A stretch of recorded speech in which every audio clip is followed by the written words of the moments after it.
25 दिन मैं जेल में रहा, जेल से छूट के आया। ठीक है, मेरा हाई कोर्ट में मामला चल रहा है। मैं कहना चाहूँगा कि एक इन्होंने बहाना बनाया था। मैंने एक प्रेस करी थी, एक मेरी ऑडियो जारी हो गई थी जिसमें मैं वैध की जगह अवैध कह दिया था कि मेरे पास 3 अवैध असला है जिसे मैं खुला लेकर चलता हूँ। भाई वैध असला तो खुला लेकर चल भाई करी लाइसेंस ही आदमी। बहरहाल उसके बाद मैंने दूसरे दिन सफाई कर दे दी, तब तो सब मामला समाप्त हो गया। लेकिन यहाँ जब धरने पर बैठा तो इसको मामले को बढ़ा दिया गया। बहरहाल मुझे जेल से कोई दिक्कत नहीं है। लोकतंत्र की हत्या की जा रही है। सुप्रीम कोर्ट को स्वतः संज्ञान लेकर दोषी पुलिस को कर्मियों पर कड़ी कार्रवाई कर नजीर पेश करना चाहिए ताकि लोकतंत्र जिंदा रहे।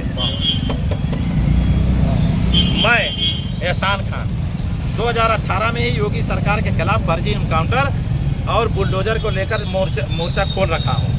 अलीगढ़ में 4 साधु 2 किसानों की हत्या और उसके आरोप में नाबालिग बेकसूर नौशाद मुस्तकीम का फर्जी इनकाउंटर को लेकर मैं अलीगढ़ जाकर साधु किसानों परिवारों से मिला। सभी साधु किसान के परिवार नौशाद मुस्तकीम के घर मेरे साथ गए। सार्वजनिक तौर पर कहा ये बच्चे निर्दोष हैं, दोषियों को सजा मिले। योगी सरकार हिल गई। मेरे ऊपर अलीगढ़ में 2018 की बात कर रहा हूँ, मेरे ऊपर अलीगढ़ में 3 फर्जी मुकदमे लगाए गए। कुल कितने मुकदमे हैं आपके ऊपर अभी? बहुत सही 31 मुकदमे हैं। सर, आप भरत तिवारी के मुद्दे पे क्यों कुछ नहीं बोल रहे हैं? बोल रहे हैं। एक मिनट, लिखी बाइट जो होती है लिखी लिखाई नहीं होती है। आप आजमगढ़ के रहने वाले सर एक मिनट सुन लीजिए। आप आजमगढ़ के रहने वाले मुखिया हैं, आप 3 असलाह लेकर चल रहे हैं। जौनपुर के लोग आपसे असुरक्षित महसूस कर रहे हैं। ठीक है, आप कांड करके यहाँ से जौनपुर में जब चले जाएंगे तो जौनपुर की पुलिस बेचारी जौनपुर के लिए तो पर्याप्त मात्रा में है नहीं, वो आजमगढ़ कहाँ आपको खोजने जाएगी? नहीं, अवैध आपने खुद कहा, आपने स्टेटमेंट दिया। मैं सुनिए, मैं प्रतीक मिश्रा हूँ, ठीक है,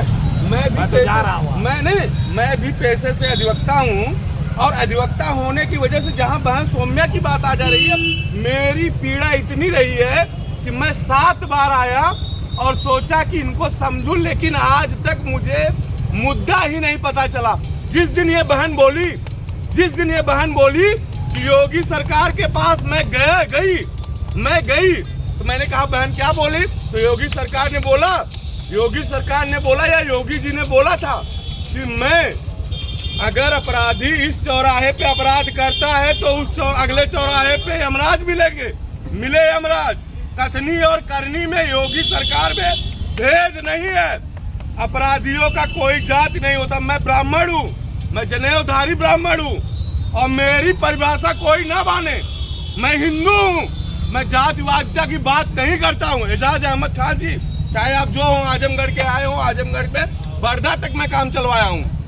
ठीक है साहब, मुझे जातिवादिता से नफरत है। आप भी मेरे भाई हैं। अगर सौम्या बिंद के लिए आप यहाँ पे आए हैं तो आप मेरे शुभचिंतक हैं। जौनपुर के मुखिया दरमियान सुन लीजिए, जौनपुर के मुखिया और जौनपुर के नेता नगरी यहाँ पे नहीं आए, लेकिन आपकी पीड़ा रही।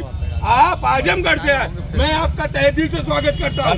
हिंदू मोहम्मदम कुछ नहीं है, आप हमारे भाई हैं। लेकिन अब सुन लीजिए, जब पुलिस प्रशासन निकम्मी थी, मैं पुलिस प्रशासन को दोषी मानता हूँ।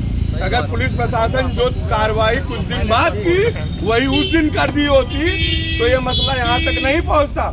एनकाउंटर करना अपनी नाकामियों को छुपाना है।